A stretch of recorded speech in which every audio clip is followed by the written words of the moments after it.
We know it's now a recovery mission with 67 presumed dead. Let's bring in former SFO spokesman, retired naval reservist, and aviation expert Mike McCarron. Mike, it is so good to see you, and I mean that because you're so reassuring and offer such great information, but we're sorry it's under such terrible circumstances. Exactly. And I should just tell our viewers that we may put this conversation on hold when that NTSB presser does begin. Right. Mike, we know it's early and an investigation needs to be done thoroughly, but based on things that you've heard and seen so far, who do you think or what do you think may have made an error here? Well, my biggest question is why the helicopter and the aircraft were basically at the same altitude, the same airspace, which caused the collision, obviously. But there should have been better separation, either vertically, have one at a different altitude, or more lateral separation across the spectrum of the Earth there. And that is probably the number one thing the investigators will be looking at. They're going to be pulling the tapes of all the conversations with air traffic controllers. Once they find the cockpit voice recorder out of the aircraft, look at all the conversations the pilots had with themselves and with controllers. Look at the radar tapes as far as where the planes were with the relationship to each other. But the space in the aircraft is in a congested environment is critical. And the controllers knew the aircraft were close because they were asking the helicopter crew if they saw the commercial aircraft, and they never got a response. And so I think all those questions need to come out once they get the data throughout the investigation. And Mike, we're hearing a lot about how this was a crowded airspace in that area. Could that have played a role? That's certainly a factor, just as any metropolitan areas, New York, Boston, San Francisco, they're all very congested airspace.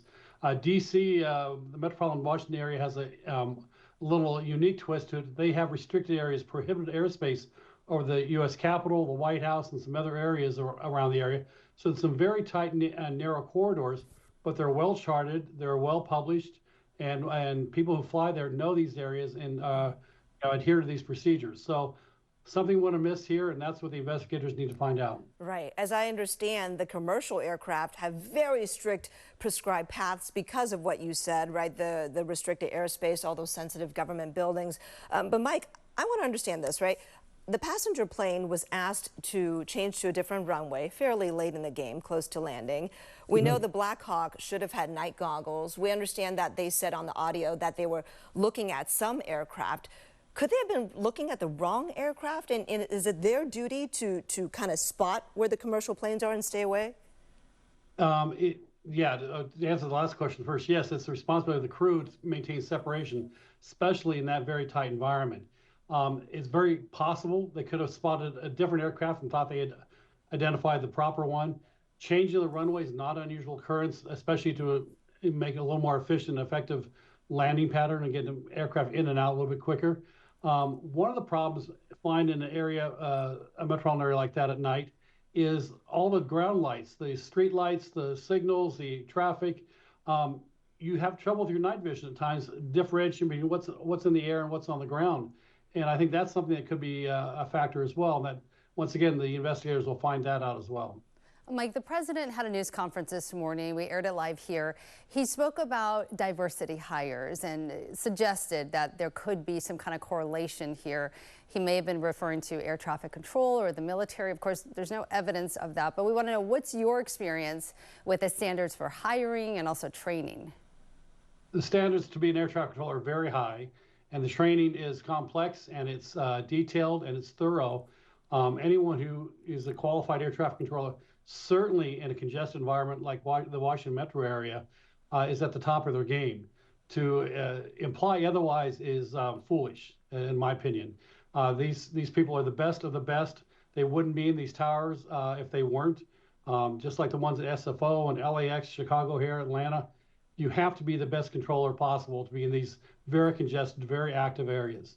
But we do see a lot of conversations today about whether there is a crisis with air traffic controller shortage or the system that was set up a long time ago being kind of antiquated now for today's volume. That is what some are suggesting. What's your thought on that? The system is stressed. They do need more controllers, but that's more a factor of people taking the job, and also speaks to the qualification, the training, and the dropout rate. It's a tough job to do. So I think that's just kind of the nature of the beast with the qualification to be in this position. As far as new equipment, that's been slowly coming online. There's been resistance from Congress to pay for the new equipment.